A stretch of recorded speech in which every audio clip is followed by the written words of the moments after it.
Hello, this is Tarregor. This video is a Twitch stream that was not edited, so it's gonna look like a stream on Twitch. Welcome to my vision of World of Warcraft Classic Plus. The design direction of my vision of Classic Plus is substantially different from that of retail WoW, Circus Shadowlands, and the private servers, Vanilla Plus and Turtle WoW. This is partially because the things to fix Vanilla WoW's many problems first, flesh out and polish it second, and add new content third. This is part of a playlist of videos. Check this video's description for a link to the playlist. The document displays my vision of World of Warcraft Classic Plus, and the document's version number is 1.5.15. All versions of the document are based upon patch 1.12.2 of WoW, the one before the Burning Crusade pre-patch. If you just want to know about the general design direction of my vision of Classic Plus before you otherwise look into this, then watch the introductory video in this playlist. Or read the document yourself and look at the list of major features. The link to the document is in my channel's About page. That, and I do not actually have a team of people, however, working with me to make an actual private server out of this. This is all pure design thus far, and it ain't done yet. Note that most of this game's items are pending re-itemization, though I have laid out all the groundwork for it.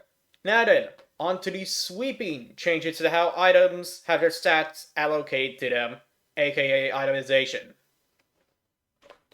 Oh, by the way, the actual methodology that I'm gonna use to assign stats to items, like how much each stat is gonna cost, fucking like this stuff. This is all gonna be a separate video, the one after this. Anyway, all non-suffix cloth items, not counting cloaks, that have strength or agility on them will have that strength or agility be replaced with something else because the stats are not useless for all clothies. Cloth items, not counting cloaks, may no longer have the of strength of the tiger, of the boar, of the bear. Hold on.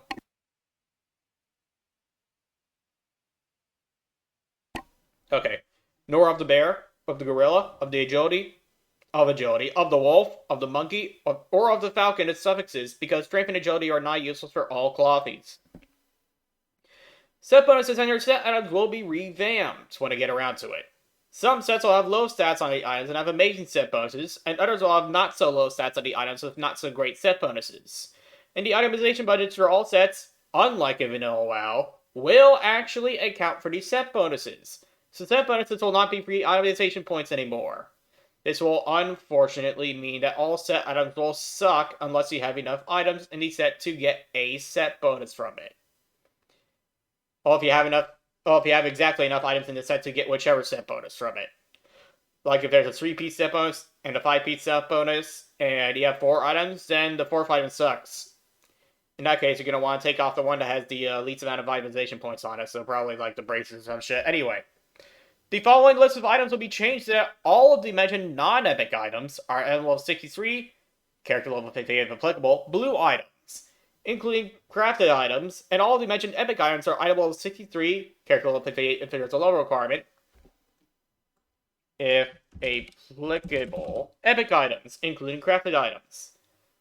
All gear that is exclusively for Darmal East, Darmal North, Darmal West, Strathholm, Skulllands, Blackrock Spire, and Inner Blackrock Depths, but not Outer Blackrock Depths, that's lower level stuff, except they're otherwise stated in this design document. The Dark Moon Fair's amulets and trinkets. The all loot that is from Abyssal Dukes into Lithus. All gear that is a character level 50 plus reputation reward from the following factions. You know, and item level equals 55 plus reputation reward from the following factions. To be more accurate about what I'm trying to intend here. Anyway, the Argent Dawn, the Thorian Brotherhood, the Timberwell Hold, excluding equipable friendly rewards, which would be item level 60 and require level 55 to wear. The Cenarion Circle, including items from badges. The Chandra when I get around to giving them rewards. All Battleground factions. All equipable quest rewards from the following quests. All Inner Blackrock Depths quests, but not Outer Blackrock Depths quests. Inner Blackrock Depths is behind the Shadowforge locks. Outer Blackrock Depths is before them. All Blackrock Spire quests, all Skullman's quests, all Strathholm quests, all Darmal quests except the Epic Book quest chain. In Dreams, Hidden Treasures, the Scarlet Oracle, Demetria, Ramsane, Suppression. Also, all crafted blue items that acquire character level over 54 to wear and do not require raid master craft, as well as the entirety of blue sets of items that include at least one item of character level over 54, and also the green dragon skill set. All equipment that has Mooncloth in its name. All crafted epic items that do not require any materials that come exclusively from raids harder than Upper Blackrock Spire to craft. These items will also generally be re-itemized at every realistic spec of every class, so not shit like 17, 17, 17 specs, can have at least 2 item level 63 non-set choices of their highest available armor class for every equipment slot, blue or epic, not considering elemental evasion bosses, so those will also be item level 63 blues. Wait. I think I contradict something else I read somewhere.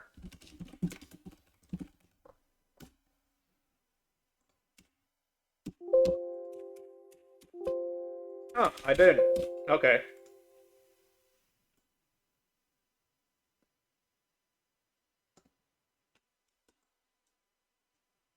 You know what? I'm gonna make this change here right now. The items from the elemental blue items from the elemental invasion bosses that aren't recipes will be level 60, character level equals 65 blues. Because for the same reason that the Scourge invasion loot got nerfed. You know, I'm level 65, character level 60 greens.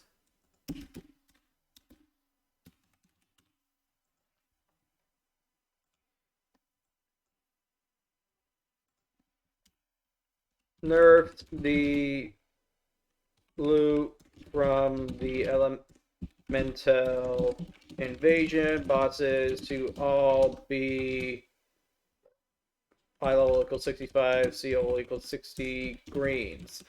You see, if I don't do this, then there's the potential that the loot from the elemental invasion bosses will be best in slot. Oh, wait, that's right. That's right. I forgot. Never mind.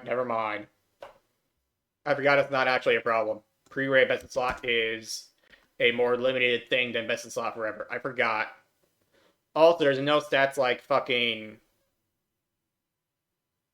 attack power versus undead on it, like for the Scourge Invasion bosses. That's right. Okay, now I can say I'm level 63. Which will also be I'm level 63. C level equals 58 blues.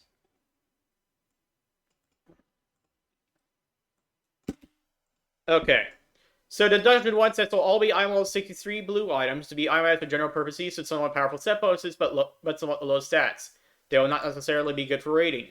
Do note that I removed the entire Dungeon 2 set from the game. Now that the Dungeon 1 set, all this drops from the Dungeon 2 quests, which is now the Dungeon 1 quests. And those quests do not require specific pieces of gear from specific bosses and specific endgame raids, dungeons. As I mentioned in the previous video. Anyway, the Skullman sets will be itemized as general purpose sets of powerful set bonuses, but no non-set stats. Base armor aside. They will not necessarily be good for raiding. All items in the game that have an eye level above 65 will have their item level be reduced to 65, as I mentioned in the previous video. Wait. In both cases, I said the previous video, I meant the one before the previous video. Anyway. With the sole exception to the rank 15 weapons, which will be item level 71 epics that act as pseudo legendary items, and have their itemization budgets as item level 65 legendary items. All equipable blue items that drop exclusively from the ZG, the Ruins of AQ, and world bosses will be turned into epic items, with those from world bosses being item level 63, character level 58, and BOE, and the rest being item level 65, character level 60, and BOP. All blue and crafted items. Hold on. I'm going to make it more concise here. I really shouldn't be calling it D20. Fuck, I'm going to call it A220 anyway. Even though I turned into a 40-man. Anyway, all blue and epic crafted items that require materials that drop exclusively from 40-man raids, such as Soldierite, because it turns Golgoroth into a 40-man, will be turned into item level 63, character level 58 epic items, barring Sulfur Rod Hammer, which will be character level 60, and item level 65. All loot from 40-man raids will be re-itemized so that every realistic spec of every class will have at least 2 item level 65 epic non-set choices as their highest available armor class for every equipment slot. Armor class means plate, mail, leather, cloth. Whichever one it does it is. As an exception to the above, the quest rewards for the perfect points will be item level 65 blues. If there are item level 65 or even 63 epics, then it would be too rewarding, and its rewards would be sort of be welfare epics. That I don't want. I hate welfare epics. Epic items are gonna actually be fucking epic in this game. Anyway, the general purpose of most tier sets will be changed, though I haven't really decided on the specifics yet. All itemization in the entire game will follow these general guidelines, not concerning which class or spec an item is intended for. The labels will, of course, not be shown in game.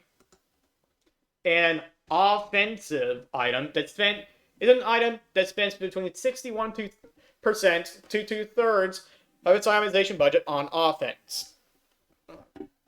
A defensive item is an item that spends between 61% to 2/3 of its itemization budgets on defense.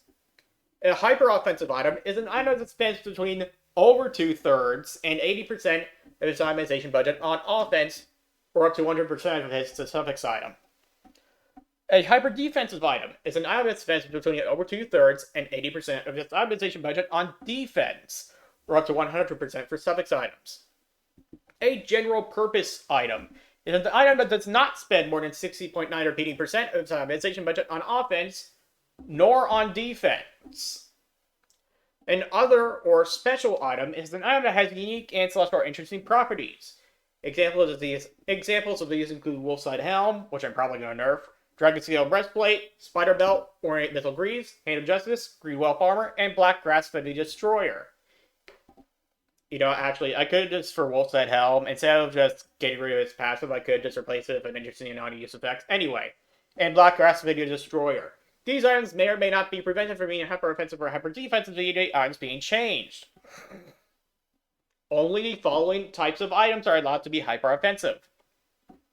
Weapons, which in this case do not include offhand frills. Shields. Relics, that is, Isles, Leeward's Totems. Items with random suffixes.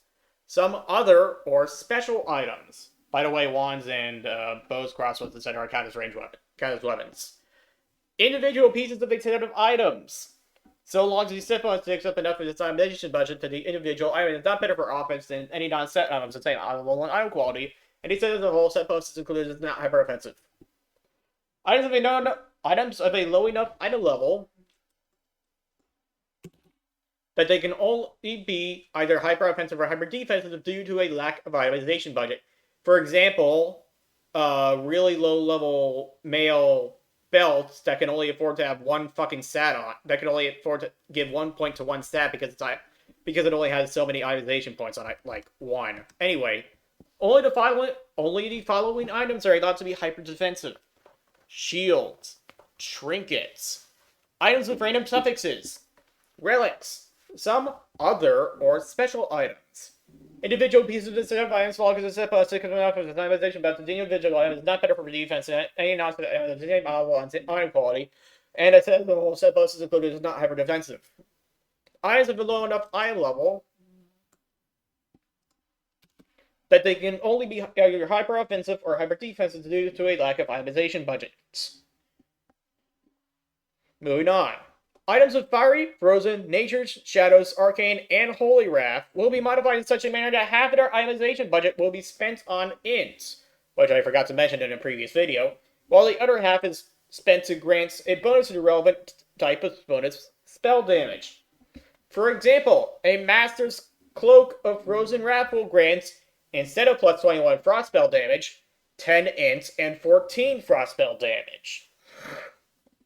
Items of healing will be modified in such a manner that half their itemization budget will be spent on stamina, while the other half is spent to grant a bonus to plus healing. Is spent on plus healing. For example, Adventurous Gloves of Healing will grant, instead of plus 44 healing, plus 13 stamina and plus 31 healing. This and the other FX raft changes are to prevent me from having to make a lot of blue items to drop from dungeons have to be hyper offensive so that they are better than green items of X raft or of healing, and so I do not have to make a lot of epic items to be hyper offensive so that they're better than blue items to drop from 10 plus 20 man raids, which instead are only so powerful because they have to be better than green items.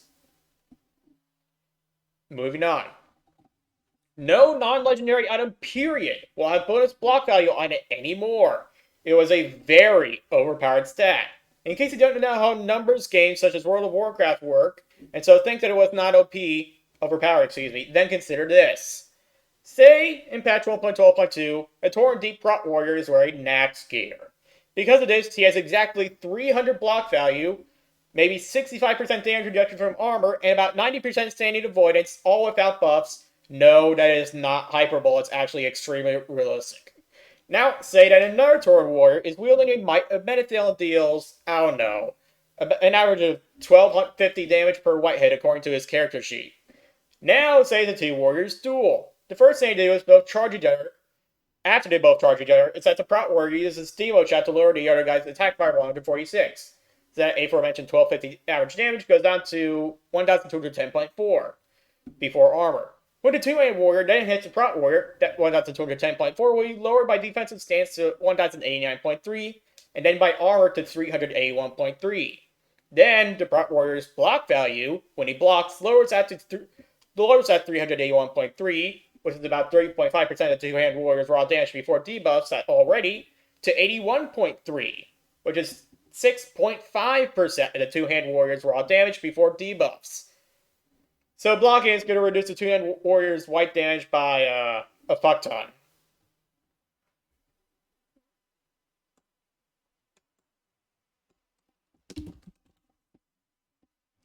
So yeah, bonus block value is overpowered, and it won't exist in WoW Classic Plus as a stat on non-legendary items. And the one legendary item that has it only has 5 of it.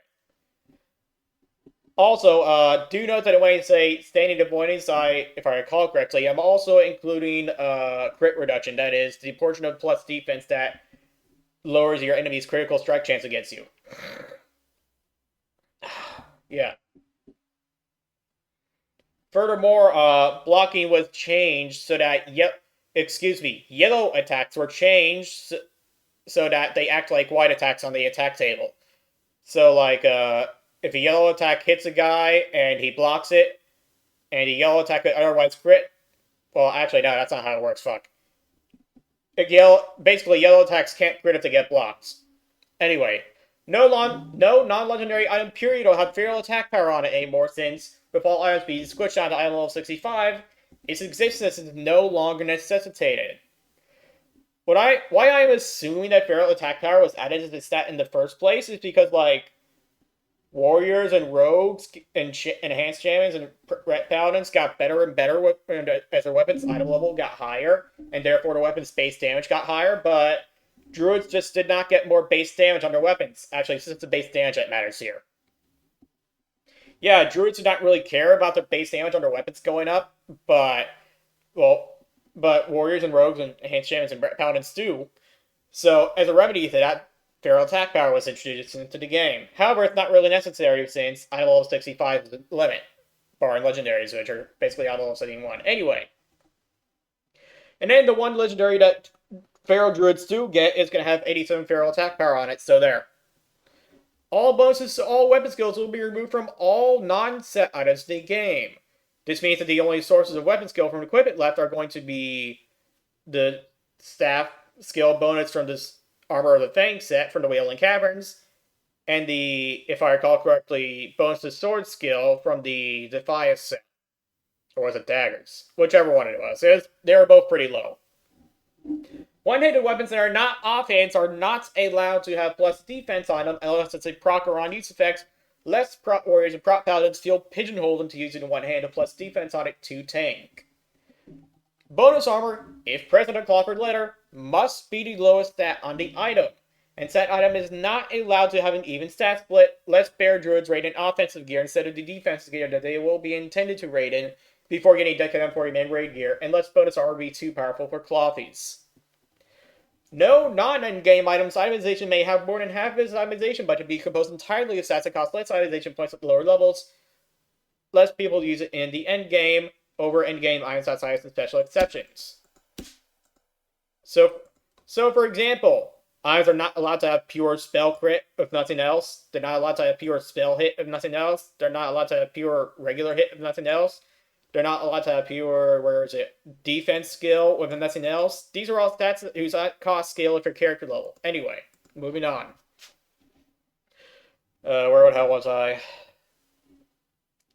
Endgame caster/healing weapons will not have less base weapon damage than the non-caster/healing weapon of that item level and item quality. Normal endgame caster/healing weapons have especially high amounts of spell damage/healing compared to endgame blue weapons. Caster weapons are not allowed to, in some caster weapons and healing weapons, are not allowed to sacrifice base weapon damage for extra itemization points.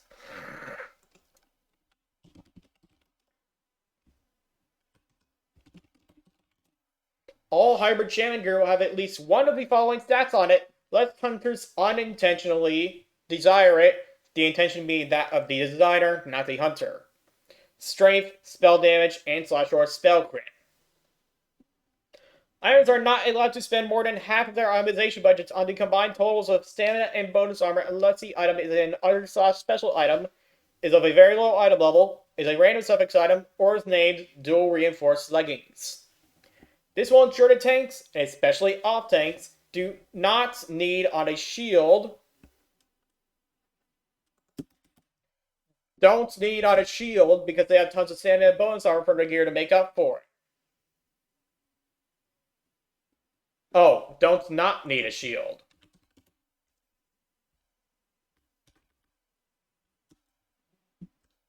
Don't care about shields. Yeah, that's what I meant. What the hell was I thinking? I wrote that. I wrote that a long time ago. Anyway, items are not allowed to spend more than half of the defensive portion of their itemization budget on avoidance stats, including the portion of agility that grants dodge chance based on warrior scaling. So, for example, an item is allowed to have nothing but agility on it because less than half of agility grants dodge chance. That is, less than half of the itemization points that agility is composed of grants dodge chance, based on warrior scaling. However, if the item is an art/special item, is of a very low item level, or is a random suffix item, then this does not apply to it. This will ensure that avoidance stacking does not get out of hand like it did in vanilla, with warriors getting over 90% passive avoidance, including block chance, the 299 300 block value, unbuffed, in best in slot for every defensive gear. Items are not allowed to spend more than half of their itemization budgets on healing, unless the item is an other/special item or is of a very low item level. As such, no item may have plus healing as its only offensive stat. Healing counts as offensive, because by special exception. All legendary weapons and item level 63 epic weapons must be hyper offensive. Less people use item level 63 blue weapons for rating when they have an item level 63 epic weapon of the same item type, weapon speed, and purpose to use instead, or to use an item level 65 epic weapon over a legendary weapon of the same item type, weapon speed, and purpose for rating. Why item level 63 epic weapons? Because that's the best that you can possibly get if you never step foot into a 40-man raid. Stats that you did not see at low levels in vanilla, such as spell damage and crit chance, will not be more common at higher levels than at lower levels. These stats will be found at all levels, provided our itemization budgets can't afford the stats at all, which means, yeah. Well, actually, just remember that they use stat scale of levels, so yeah. You'll be seeing them at low levels just as much as high levels. Oh, actually, hold on. You'll be seeing them a bit more high levels than at low levels, but only a bit. This is because green items are only allowed to have 1 to 3 stats, plus I forgot how many for hybrids, while blue and epic items are allowed to have 1 to 4 stats, plus however many for hybrids. And the more types of stats the same item has on it, the more actual itemization points that it gets, because splitting between different stats kind of means that the item gets to have more stats for reasons that I'll go into in the next video, if I remember.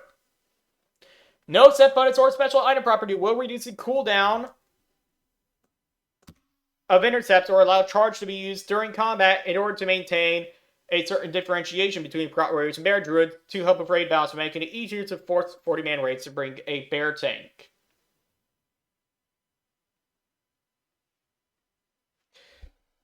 I'm gonna have to do something about Goblin Rocket Helmet.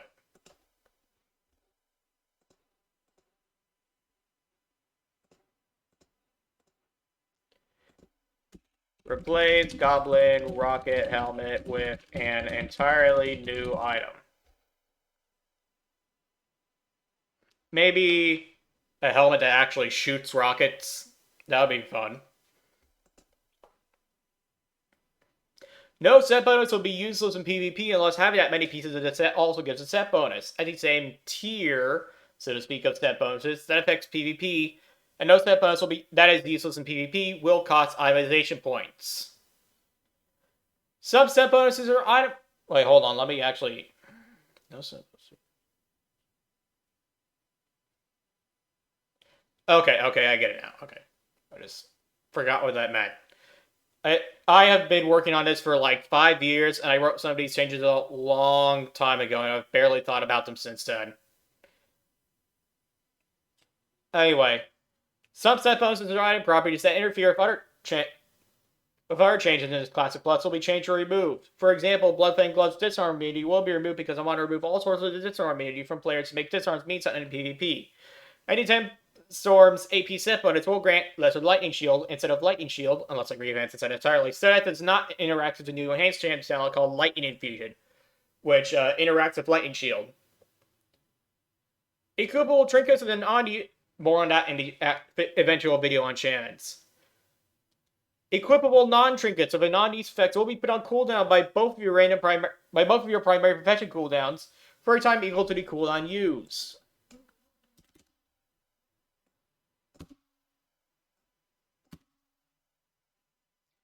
And using an equipable non-trinket of a non-use effect will put a random profession cooldown for a duration equal to the item's cooldown for a duration equal to the used item's cooldown when used. See section number 9 professions for more information. When I get around to making that video. I mean, I could just scroll down there now, but where the hell is it? Yeah, I could just go over this shit now, but oh, this ain't it, but it's somewhere over here. Anyway, where the hell was I? Yeah, but I don't feel like going over right now. Let's do that for a different video. The mail to plate armor increase of shields will be stretched from eye levels 42, 44 to eye levels 40 to 45, whereas 39 equals mail and 45 equals plate. That is, 39 equals regular mail and 45 equals regular plate. Well, 39 equals mail period, but 45 equals regular plate. This should make that progression feel a bit smoother and that much less noticeable. You ever notice how in vanilla, like, certain low-level plate items like Saltstone Girdle and Jouster's Girdle, actually, if I recall correctly, yes. Yeah, like Saltstone Girdle just have a really low amount of armor and enormous Ogre Belt, despite being plate, and they barely have more armor than male stuff at the same item level. Well, that's because... oh yeah, I think you get the picture. Anyway, I was just trying to point out the existence of that weird armor progression thing that the original developers did for some reason. Anyway, all item level or 25... no, not for some reason. They did it because of where you can get the plate items from. But then... if I want to properly go over that, I'd have to actually take time to write a script for it and not do it on the fly. I'm almost done this video, so fuck it. Next change. All item level over 25 pole arms, under 25 pole arms, so just Pearl, Crescent Spear, Impaling Harpoon, and Gargoyle's Bite, they will be raised to item level 25, and their stats will probably be changed anyway.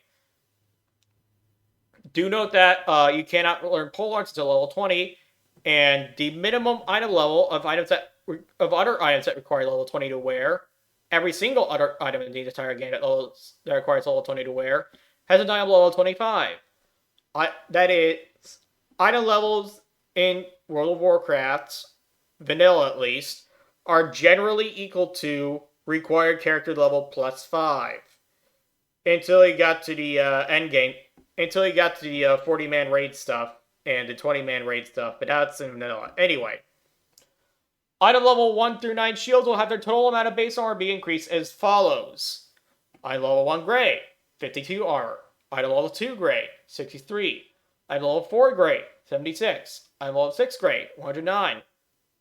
Item level 7 gray, 120. Item level 3 white, 71. Item level 5 white, 106. Item level 8 white, 139. Item level 9 white, 151. These values that I picked were actually somewhat arbitrary, and here, let me show you some of these shields. Like, this is one of the shields that players can start with. Well, excuse me, that you can just see drops and stuff. It has, like, an item level of 2, and it has only 12 armor. But this is going to be increased to 63 armor. But then you go down to, I'm a level 10 shields that are white, and suddenly they have an actually fucking useful amount of armor. But before that, there's this really weird progression curve that just really makes really low level shields be nigh worthless. But then they only really start being useful when you get, like, I'm level 10 shields. And then, like, in the case of Duratar, you don't even get a decently powerful shield until fucking this one, unless you get really lucky. Or you actually use a vendor. And you're probably just gonna end up shelling out, like, what is it, 11 silver for a bandit buckler when you hit level 9. So you can actually have a worthwhile shield. But that's only if you actually level his proc. Anyway, yeah. And now the last one. The buy/sell/repair values of every item will be changed according to however else the items are changed, though you don't really know how buy and sell values formulaically work yet. I'll look into that later. Alright, that's all the changes I got so far for these sweeping itemization changes. The next video will be about the itemization methodology that actually goes over this document and more. That's all for now, and thanks for watching. All for this video, anyway.